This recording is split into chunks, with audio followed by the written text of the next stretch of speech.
हिंदू धर्म में अस्त्र शस्त्र केवल युद्ध के साधन नहीं थे, वे ब्रह्मांडीय शक्तियों, दिव्य आशीर्वादों और असीम शक्ति के प्रतीक थे। इन शस्त्रों का निर्माण देवलोक में हुआ था और इन्हें देवताओं, ऋषियों और महान योद्धाओं द्वारा धारण किया गया। इन दिव्य अस्त्रों ने न केवल युद्धों का परिणाम तय किया, बल्कि पूरे संसार के भाग्य को भी आकार दिया। आज हम आपको हिंदू धर्म के 10 सबसे शक्तिशाली अस्त्र शस्त्रों से परिचित कराएंगे। इनके उत्पत्ति की कहानियां, महान योद्धाओं द्वारा इनका उपयोग। ये अस्त्र केवल विनाश के प्रतीक नहीं हैं, बल्कि धर्म और अधर्म के बीच संतुलन बनाए रखने वाले दिव्य साधन भी हैं। नंबर 10, वासवी शक्ति। वासवी शक्ति एक ऐसा दिव्य अस्त्र जो केवल इंद्र जैसे देवताओं के लिए ही बना था। इसका प्रहार केवल दुश्मन के अंत को सुनिश्चित करता था। इसकी शक्ति इतनी भयावह थी कि इसे रोकने का कोई तरीका नहीं था। महाभारत के युद्ध में जब कर्ण को यह दिव्य अस्त्र इंद्र द्वारा दिया गया, तो यह स्पष्ट था कि यह उन कुछ गिने चुने अस्त्रों में से एक था जो अर्जुन का अंत कर सकते थे। लेकिन शर्त थी, इसका केवल एक बार ही उपयोग किया जा सकता था। कर्ण ने इसे अर्जुन के लिए बचा कर रखा, क्योंकि वह जानता था कि वासवी शक्ति अर्जुन जैसे महान धनुर्धर को भी हरा सकती है। लेकिन कहानी ने उस रात एक अलग मोड़ लिया। घटोत्कच, भीम का राक्षस पुत्र, अपनी शक्ति से कौरव सेना को तबाह कर रहा था। कर्ण के पास कोई और विकल्प नहीं बचा। उसने वासवी शक्ति का उपयोग किया और यह दिव्य भाला आकाश में चमकते हुए घटोत्कच को भेद गया। एक ही बार में यह सुनिश्चित हो गया कि घटोत्कच का अंत हो। इसका उपयोग युद्ध के भाग्य को मोड़ सकता था, और ऐसा ही हुआ। इसका उपयोग घटोत्कच पर करने के बाद कर्ण अर्जुन से लड़ने के लिए सबसे शक्तिशाली अस्त्र से वंचित हो गया। नंबर 9, ब्रह्मास्त्र। इसे स्वयं सृष्टिकर्ता भगवान ब्रह्मा ने बनाया था। इसकी शक्ति अजेय थी। ये केवल अपने लक्ष्य को नहीं, बल्कि उसके चारों ओर की हर चीज को नष्ट कर सकता था। इसे चलाने का निर्णय केवल तभी लिया जाता जब हर उम्मीद खत्म हो चुकी होती है। इसे प्राप्त करने के लिए वर्षों की तपस्या, ध्यान और एकाग्रता की आवश्यकता होती है। जहाँ यह गिरता, वहाँ नदियाँ सूख जाती, भूमि जल जाती और जीवन का हर चिन्ह समाप्त हो जाता। महर्षि विश्वामित्र पहले व्यक्तियों में से एक थे जिन्होंने इस अस्त्र का उपयोग किया। महाभारत के अर्जुन, उनके गुरु द्रोणाचार्य ने उन्हें इस अस्त्र का ज्ञान दिया था, लेकिन इसे चलाने के नियम सख्त थे। इसे केवल तभी इस्तेमाल किया जा सकता था जब स्थिति चरम पर हो। क्रोध या आवेश में इसका प्रयोग वर्जित था। कर्ण, जिसने परशुराम से यह अस्त्र सीखा, ब्रह्मास्त्र केवल विनाश का अस्त्र नहीं था, यह सृष्टि और विनाश के बीच संतुलन का प्रतीक था। नंबर 8, वज्र। इंद्र का दिव्य शस्त्र वज्र, जिसे थंडरबोल्ट या डायमंड वेपन की तरह समझ सकते हैं, हिंदू पौराणिक कथाओं में सबसे प्रतिष्ठित और शक्तिशाली अस्त्रों में से एक है। यह इंद्र, देवताओं के राजा और वज्र के स्वामी से जुड़ा है। इस दिव्य शस्त्र की उत्पत्ति का एक गहरा प्रतीकात्मक महत्व है। जब देवता असुर वृत्र के प्रचंड बल के सामने असहाय हो गए थे, तब आशी दधीचि ने अपने प्राणों का त्याग कर अपनी अजेय हड्डियां इंद्र को दान कर दी। दिव्य वास्तुकार विश्वकर्मा ने उन्हीं हड्डियों से वज्र का निर्माण किया। इस अस्त्र से इंद्र ने वृत्र का वध कर ब्रह्मांडीय संतुलन बहाल किया और देवताओं का अस्तित्व सुनिश्चित किया। वज्र की संरचना अद्वितीय है। यह एक गदा की तरह दिखता है, जिसके सिर पर नुकीले या दांतेदार भाग होते हैं। इसके डिजाइन में बिजली की विनाशकारी शक्ति और हीरे की अडिग दृढ़ता का संगम है। जे बनाते हैं। भगवत गीता में स्वयं श्री कृष्ण ने वज्र का उल्लेख किया है। वे कहते हैं, शस्त्रों में मैं वज्र हूँ, आयुधानाम अहम वज्रम, जो इस अस्त्र की दिव्यता और अजेय शक्ति को दर्शाता है। वज्र की शक्ति इतनी है कि इसने हनुमान जी तक को मूर्छित कर दिया था। नंबर 7, रुद्र अस्त्र। भगवान शिव की दिव्य शक्ति और उनकी प्रचंड क्रोध का प्रतीक है। यह अस्त्र उन गिने चुने हथियारों में से है जो सृजन और विनाश दोनों का प्रतीक माने जाते हैं। कहा जाता है कि इसमें 11 रुद्रों की ऊर्जा समाहित होती है, और जब यह अस्त्र छोड़ा जाता है तो यह अपने मार्ग में आने वाले हर चीज को राख में बदल देता है। यहाँ तक कि देवताओं को भी इस अस्त्र का भय रहता है। महाभारत के युद्ध में रुद्र अस्त्र की सबसे महत्वपूर्ण उपस्थिति देखने को मिलती है। जब कर्ण और अर्जुन के बीच घमासान युद्ध चल रहा था, तो कर्ण ने इस दिव्य अस्त्र का आह्वान किया। अर्जुन, जो शिव द्वारा दिए गए दिव्य कवच शिव कवच से संरक्षित थे, लगभग अजेय माने जाते थे, लेकिन कर्ण द्वारा रुद्र अस्त्र के उपयोग से इस कवच की शक्ति समाप्त हो गई। जब यह अस्त्र छोड़ा जाता है तो यह विनाश का तूफान ले आता है। प्राचीन कथाओं के अनुसार इसका उपयोग काल के दैत्यों को समाप्त करने के लिए किया गया था, जो पंचाल और चेदी योद्धाओं से 1000 गुना अधिक शक्तिशाली थे। रुद्र अस्त्र भगवान शिव की सर्वोच्च शक्ति, क्रोध और विनाश का प्रतीक है। इसके प्रयोग से केवल युद्ध नहीं, बल्कि पूरी नियति भी बदल सकती है। नंबर 6, वैष्णवास्त्र। भगवान विष्णु द्वारा रचित एक दिव्य अस्त्र। इसकी असाधारण विनाशकारी शक्ति और अद्वितीय सटीकता के लिए इसे अत्यधिक प्रतिष्ठित किया जाता है। यह अस्त्र भगवान विष्णु की सर्वोच्च ऊर्जा का प्रतीक है। वैष्णवास्त्र की सबसे विशेष बात यह है कि यह एकल शत्रु को अचूकता के साथ लक्ष्य बनाकर संपूर्ण रूप से नष्ट करने की क्षमता रखता है। महाभारत के युद्ध में वैष्णवास्त्र का प्रयोग प्रसिद्ध है। इसे प्रागज्योतिषपुर के राजा भगदत्त ने कुरुक्षेत्र युद्ध के दौरान अर्जुन के खिलाफ चलाया था, लेकिन भगवान कृष्ण जो अर्जुन के सारथी थे बीच में आए।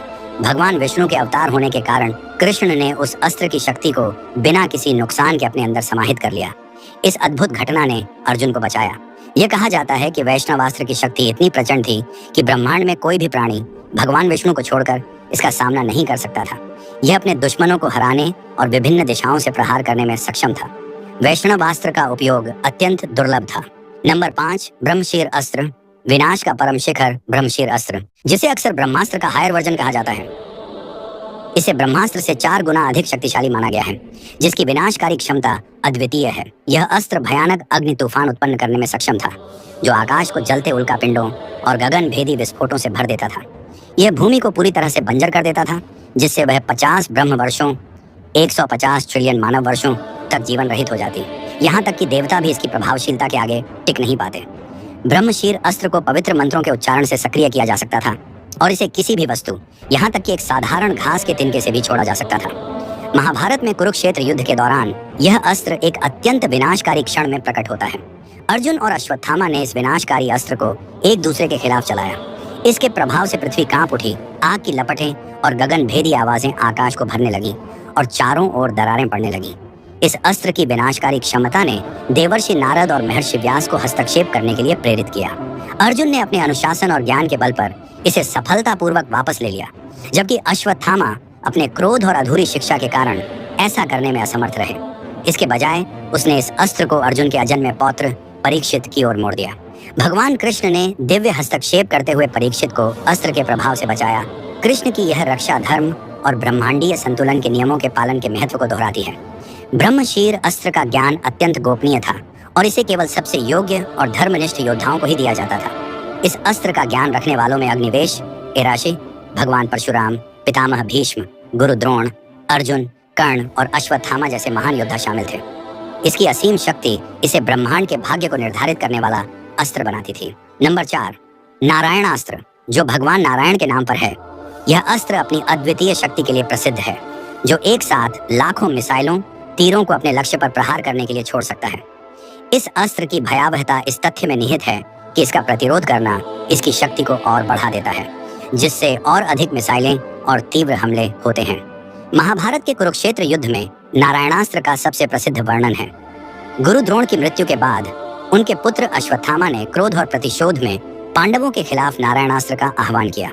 पांडव सेना में हाहाकार मच गया, क्योंकि स्वर्णिम तीरों और जलती हुई मिसाइलों से आकाश भर गया, जो उनकी ओर एक न रुकने वाले तूफान की तरह आ रहे थे। इस अस्त्र की तबाही अभूतपूर्व थी और पलक झपकते ही पूरे सैनिक दल नष्ट हो गए। जब पांडव और उनकी सेना इसका सामना करने में असमर्थ हो गए, तो अर्जुन के सारथी भगवान कृष्ण ने इसकी दिव्य प्रकृति को पहचान लिया। उन्होंने तुरंत पांडवों और उनकी सेना को अपने हथियार गिराने और नारायणास्त्र के सामने आत्मसमर्पण करने की सलाह दी। जैसे ही उन्होंने समर्पण किया, अस्त्र शांत हो गया और उनका जीवन बच गया। नारायणास्त्र को किसी भी साधारण अस्त्र या मानव प्रयासों से पराजित नहीं किया जा सकता था। इसके प्रकोप से बचने का एकमात्र तरीका था पूरी तरह से समर्पण करना और इसका प्रतिरोध छोड़ देना। नंबर 3, पाशुपतास्त्र, जो भगवान शिव द्वारा प्रदान किया गया था। इसे संपूर्ण सृष्टि, छोटे से छोटे जीव से लेकर विशाल ब्रह्मांड तक सब कुछ नष्ट करने में सक्षम माना गया है। यह भगवान शिव की ब्रह्मांडीय संहारक और धर्म के रक्षक के रूप में उनकी अपार शक्ति का प्रतिनिधित्व करता है। कहा जाता है कि पाशुपतास्त्र को मन, आंखों, शब्दों या धनुष के माध्यम से छोड़ा जा सकता था। महाभारत में यह अस्त्र स्वयं भगवान शिव ने अर्जुन को प्रदान किया था।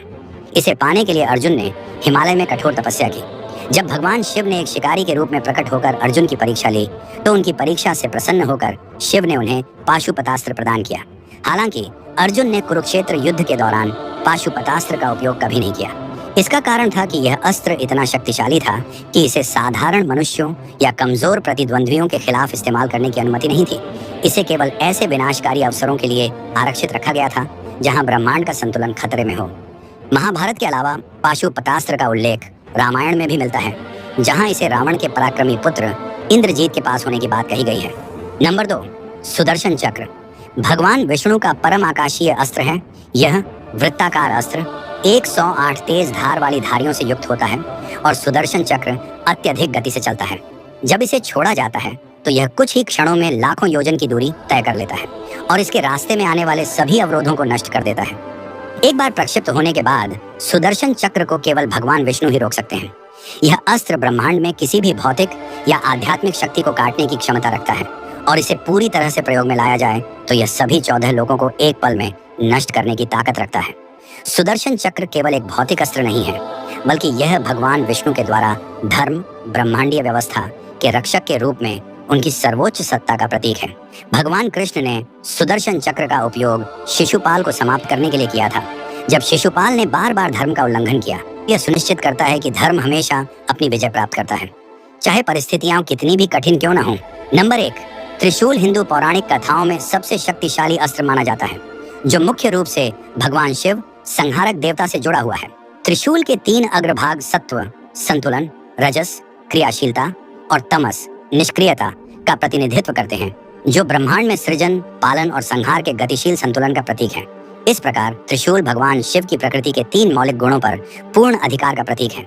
इसकी शक्ति इतनी प्रबल होती है कि कोई भी शत्रु, चाहे वह कितना भी शक्तिशाली क्यों न हो, इसे झेल नहीं सकता जब यह प्रक्षिप्त किया जाता है। यह किसी भी चीज को भेदने की क्षमता रखता है, चाहे वह शक्तिशाली राक्षस हो या संपूर्ण लोक, जो भगवान शिव के ब्रह्मांड पर पूर्ण अधिकार को दर्शाता है। भगवान शिव का त्रिशूल युद्ध में अक्सर राक्षसों और शत्रुओं को नष्ट करने के लिए प्रयोग किया जाता है, जो ब्रह्मांडीय संतुलन को भंग करते हैं।